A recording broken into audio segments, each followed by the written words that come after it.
Welcome back, everybody. Today we're diving into the story of Timothy Krajcir. Um, might send chills down your spine, even for those of you familiar with true crime. Active in the late 70s and early 80s, he was eventually linked to 9 murders across multiple states. Wow. But what's really fascinating about this case is how it reveals the chilling reality of a seemingly normal person, hmm harboring these dark secrets. It's true. Krajcir's case is a stark reminder that evil can lurk beneath the most ordinary facades. Like, he wasn't some recluse. He had an education, military service, even held down jobs. Ah. Yet he was capable of just unthinkable acts of violence. Right. It's unsettling how easily he blended in.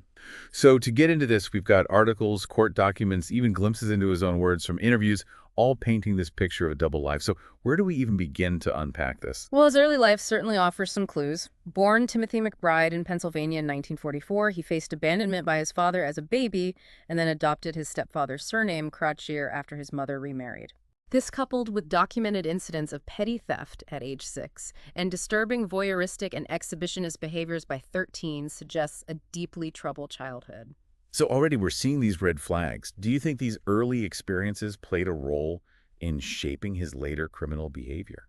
It's impossible to say for sure, Yeah. but early childhood trauma, especially abandonment, can have a profound impact on development. Yeah.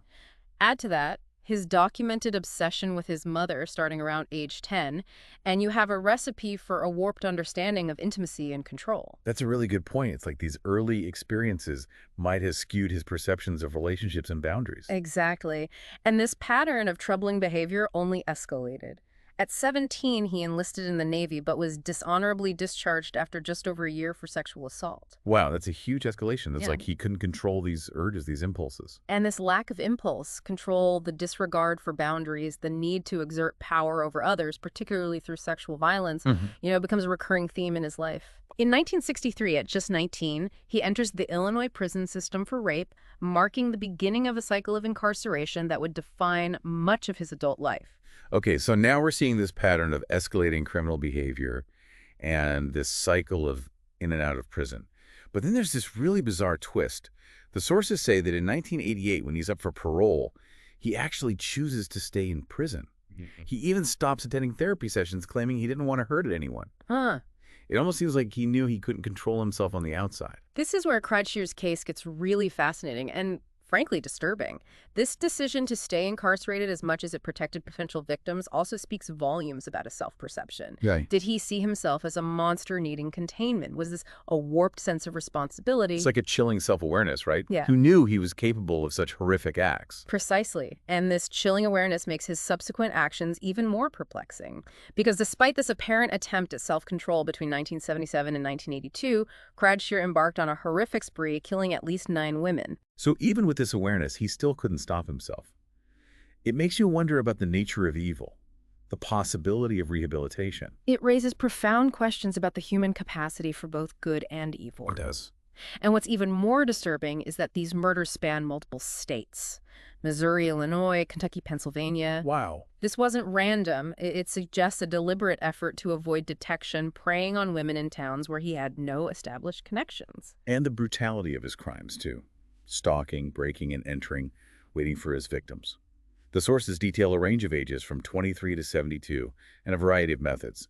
Some victims, like Brenda and Mary Parsh, a mother and daughter, were found tied up in their Cape Girardeau home. Oh my God. Others, like Virginia Lee Witt in Illinois and Joyce Tharp in Kentucky, were kidnapped, transported across state lines. That's awful. He used guns, knives, even asphyxiation.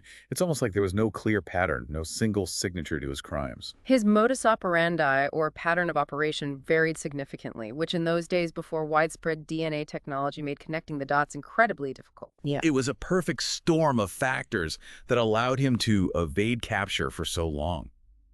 It's almost unbelievable that he got away with it for decades. But as we know, technology and investigative techniques eventually evolved, and that's where things really started to unravel for Krajcir. It's almost mind-blowing to think that in 2007, nearly 30 years after his first murders, DNA evidence finally caught up with him. Yeah, it really is. It linked him definitively to the 1982 murder of Deborah Shepard, a student at Southern Illinois University, Carbondale.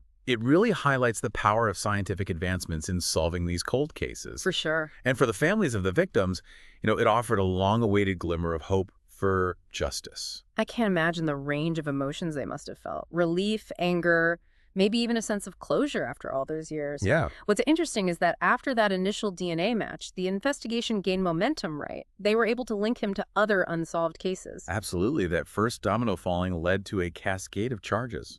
He was sentenced to 40 years for Shepard's murder and then charged with 5 additional murders and multiple sexual assaults. It's a lot.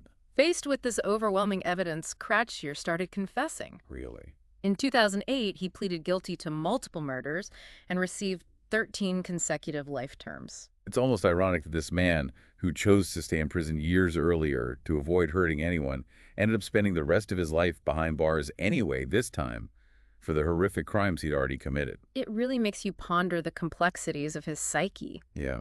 Did he feel some level of remorse? Or was it simply a calculated move to avoid the death penalty? Well, speaking of remorse, the sources actually quote him saying something pretty chilling at his sentencing. Uh-oh. I don't know if I could have been so generous if I were in the same situation. Thank you for sparing my life. Yeah. It's hard to interpret what he really meant by that. Right. It's such an ambiguous statement. On one hand, it could be perceived as gratitude and acknowledgement of the mercy he received. But there's also a chilling undertone. A distinct lack of genuine empathy for the victims and their families.